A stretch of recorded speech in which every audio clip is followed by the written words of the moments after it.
What's up, guys? It's Sydney, and welcome back to Doomsday Today, the show where the end of the world isn't a question, it's a discussion. We are back with another video, and today we are talking about something kind of controversial. The glitch that was heard around the world, the brain chip pandemic, the digital rot, or as it's commonly called, the Cyberplague. Call it whatever you want, but it's rewriting the way we live, the way we think, and even die.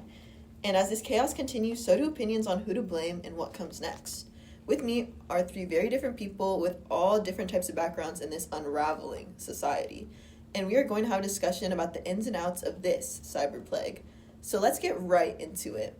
Our first guest is Dr. Mana, a neurocyberscientist who helped design the interface for Neuralink. Dr. Mana, what do you make of this glitch in the system? Well, I did work on it. The original purpose of this device was for memory enhancement, seamless communication, and so many more things. It was definitely not made to do whatever's happening right now, because these aren't just bugs in the system, they're practically rewriting the cognitive structure of your brain. This malware hacks your motor functions and your memory, so it's not just an infection, it's practically possession. So what exactly went wrong, do you think? Honestly, I think we severely underestimated how fast society would adopt this tool, and we became too dependent too fast. With that said, I do encourage everybody to get Neuralink removed, and if you can't, please quarantine so you don't risk getting this bug dropped into your Neuralink codes as well. Okay, thank you so much. We'll hear from you later.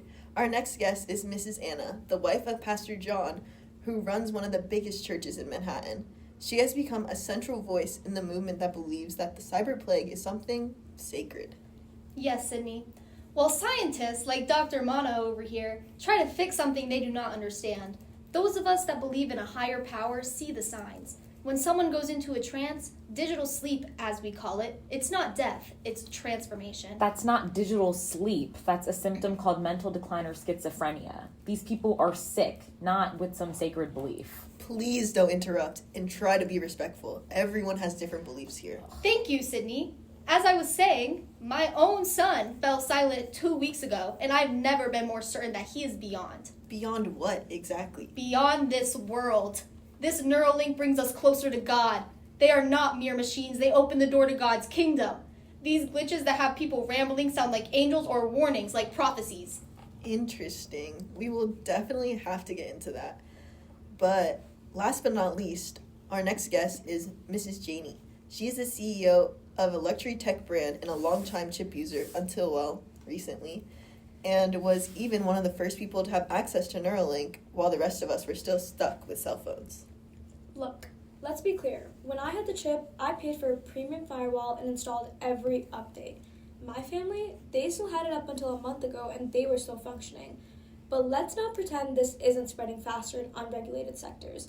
People have been jailbreaking their chips and pirating the neuro software for ages, and that's where the virus started. You see it all the time on the news. I've been reading all sorts of papers on this type of stuff. So you're blaming the poor? I'm blaming negligence. The lower income brackets were the last to get the security patches and the first people to corrupt their software. This isn't a class issue, it's about responsibility. You wouldn't drive a car without brakes, so don't run a chip without its updates. Spoken like someone who has never had to choose between their groceries and digital hardware. So now that we've heard from science, faith, and fortune, let's connect some of the dots. Dr. Mana, how do you respond to Anna's claim that the chip is more than tech? Well, beliefs don't change the data. I will admit there are some patterns of the glitch that are not explainable. The code mutates, and that's not supposed to be possible. That is because it's alive, doctor. It's not a glitch, it's a revelation. Or it's mass hysteria being exploited by underground groups trying to destabilize this world. Either way, it's hurting our economy and our country's image and my bottom line. This is more than money. It's the well-being of the entire world. There are so many people that are suffering, and I cannot believe you would even say that. All right. Let's talk about one of the side effects of the cyberplague, the information overload.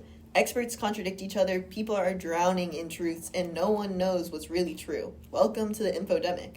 Doctor, let's start with you again since you're the expert. How has misinformation made this crisis worse? It's catastrophic. The chip users have access to so much data, but there's no filter. A new theory about the chip goes viral every 5 minutes, and the worst part is that our brains were not built to process infinite information, especially when it's so contradictory. Well, that's where moderation comes in. People need to learn how to vet their sources. I follow lots of verified briefings and government feeds. All the information is right there. You just need access. But you do know that access comes at the cost of a small fortune, right?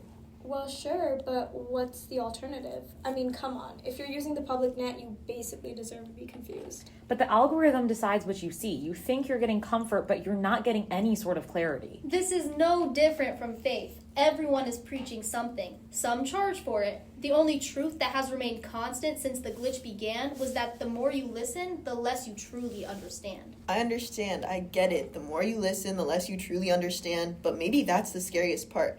This isn't just infecting our tech, it's infecting our sense of reality. And let's talk side effects and not just the mental ones. There have been physical consequences too. Muscle decay, tremors, even seizures. Some people are reporting blackouts where they lose hours, days of time. Dr. Mana, is this really a part of the software? No, it's not. Neuralink was designed to support human cognition, not replace it. But once the code is mutated, it bypassed firewalls and began rerouting neurological signals. Think of it like a computer that's overheating and glitching its graphics card, except the graphics card is your nervous system. I've seen the footage. People walking in traffic, entire subway cars going quiet, synced in silence. It's not a system failure anymore. It's behavioral overwrite, and there's no off switch. Unless you surrender to it. My husband says the silence isn't chaos, it's preparation. The mind goes quiet so the soul can listen. You all keep trying to turn the volume up, but maybe we're supposed to be listening to something else. But how do we know if it's divine or destructive? That's the issue, right? These aren't answers, these are theories. Let's shift to something more grounded, the numbers. Entire countries have gone dark, communications down, entire populations showing signs of what's being called cyber withdrawal. Jeannie, what are the elites saying behind closed doors? That it's a global reckoning, quietly, of course. Nobody wants to say it on the record, but people in my circle are building off-grid sanctuaries, disabling implants, and going analog. Not because they believe in prophecy, but because survival is not a group project anymore. This is exactly the problem. Everyone is running in different directions, and if the world's leadership, like you, doesn't unify, we're looking at complete collapse, technologically, biologically, and cognitively. Or rebirth. Collapse is always followed by something new. But what if that something new is no longer human? I want to end this segment with one last question for each of you. If you had one message for the people still watching, still trying to make sense of this, what would you say? Stay grounded. Disconnect if you can, and don't trust the voice in your head if it's not your own. And please know that I'm actively working with the team to make sure that there is a cure for everyone. That is my duty as a scientist and a doctor. Have faith. This isn't the end. It's the veil lifting. Your fear is the final test. Invest in a secure network and watch who you let into your mind. Not everyone's here to help you.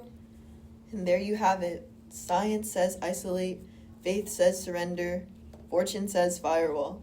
But here's the thing, no one knows what happens next.